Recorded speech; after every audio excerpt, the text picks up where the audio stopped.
Hello everyone, welcome back to another episode of r/slash entitled parents. In today's episode, EP wanted my truck and called the cops saying I stole it. Evil Mama Bear is out of jail now, but also got fired. Before we get started, make sure to subscribe so you will never miss a video.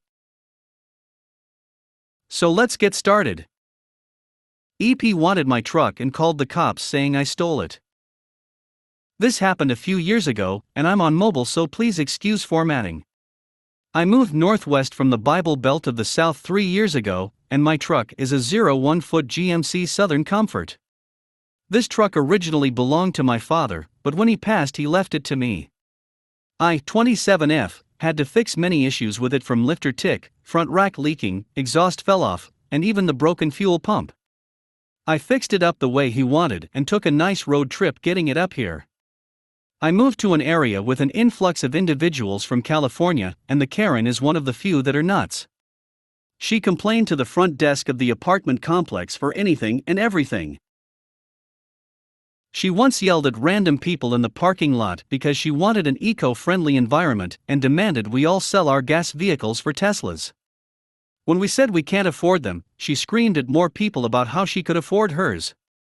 I don't drive the truck very often because Dad wanted to keep the mileage low, and it's 2WD low rider, so it's a Sunday driver. It's been over 2 years since this happened. It was late summer, and I decided I'll take it to the car wash to clean it up a bit. Now this truck is loud but not obnoxious. Everyone who has owned a V8 knows a cold start in the morning can be loud, and the Flowmaster Outlaw under it doesn't help. She came out banshee screaming at me that I need to tone it down, people are sleeping. 9 a.m. I apologized and said I haven't cranked it in over a week. It's going to be a little loud, it's a 5.3 LV8. She looked at it more and smiled and asked, can my son have it? Me, what? No, why would you ask that? Her, well, my son is in high school and would absolutely love it, plus you have multiple vehicles and you don't need more than one. Me, absolutely not, this truck belonged to my dad and is not for sale. Her, if you don't give it to me, I'll tell the front desk on you. Me, go ahead, and I drive off. I later got a call from the front desk that she complained and to meet them there. Me, hello manager, how can I help you? Manager, hey OP, Karen here is complaining your truck is too loud, do you have the copy of the exhaust paperwork? Me, yeah, I'll go get it, grabbed it out of my center console, and handed it to manager. Manager, you see Karen, her truck is in legal noise ordinance limit, and even then, it's not that loud. Me, I am sorry Karen, you feel my truck is too loud, but it's in legal limit, and I don't drive it every day. Karen stormed off, slamming manager's door. Me, shrugged shoulders, I DK what her problem is, but she tried to ask me to give her the truck earlier. Manager, weird. A few days passed, and it was nice, but as I was going to go put gas in my truck, Karen once again asked for it for her son. I said no. She threatened that she would call the police on me. I said go ahead, waited by my truck for them. They came and said they got a report of a stolen vehicle. They separated us and I told them everything. Officer, so Karen has been harassing you and demanded the truck? She claimed you took the keys from her son and pushed him. Me, yes officer, here are the registrations from the last several years, including the ones with my dad's name on them. If you follow me, I'll get the title that is in my name, and his death certificate. We got the papers from my lockbox.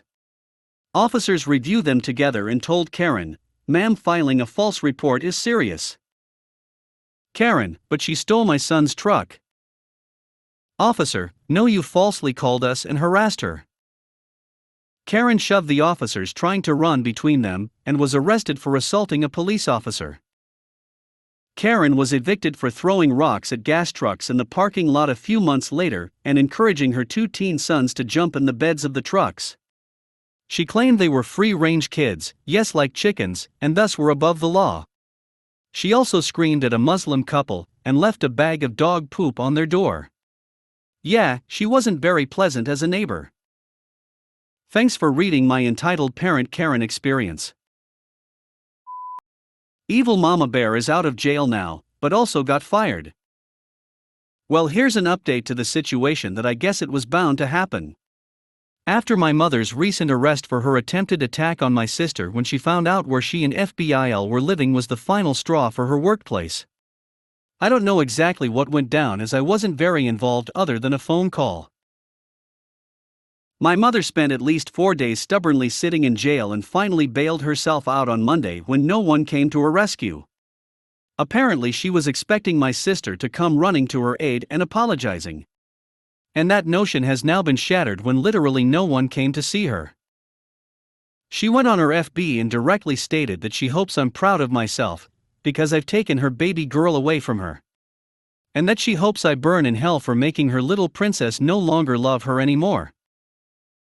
The family on both hers and my dad's sides were less than impressed by her pity party and openly called her out that she's the one likely to go to hell for her actions because many of them have found out about my Reddit posts because my sister linked them, and were beyond furious that they didn't know about so many of the cruel things she did to me during childhood. She responded with a combination of hate, excuses, lies, and downright denial.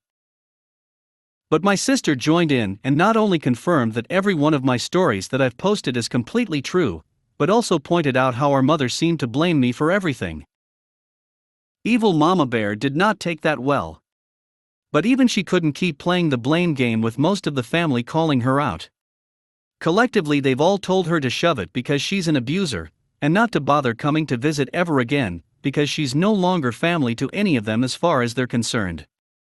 So now my mother has been officially disowned by practically the entire family. She has since deleted the post and all of the comments with it after it was only up for about a day. The cousin I have that also works at the same company as my mother can't get a lot of info on what happened with her termination other than a few office rumors and what she saw firsthand.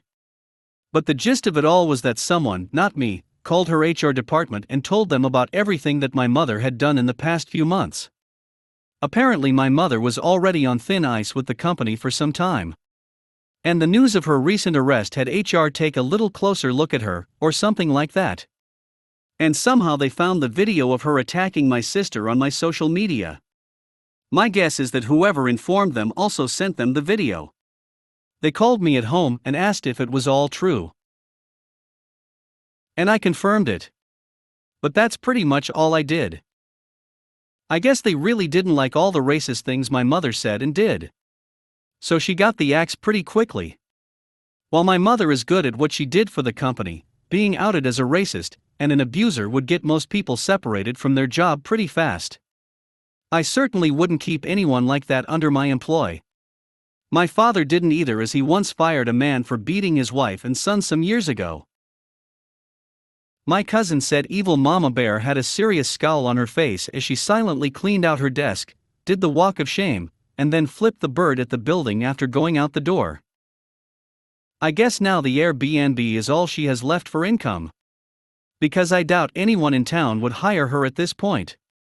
Though it's not like she's short on savings. She was always a cheapskate. And she never contributed much to bills while she and my father were still married. I bet she's still got a pretty good amount in the bank to fall back on. That said, my cousin visited her last night and told me that she's gone ballistic. She said my mother spent hours doing nothing but drinking, sitting in front of the TV in a dirty nightgown watching Lifetime movies and ranting about how everything was my fault. Yeah, like I made her do all those things. Either way, I knew karma would bite her in the ass sooner or later. My father used to say that everything bad you do will eventually come back on you in this life or the next. His way of saying what goes around, comes around, I guess.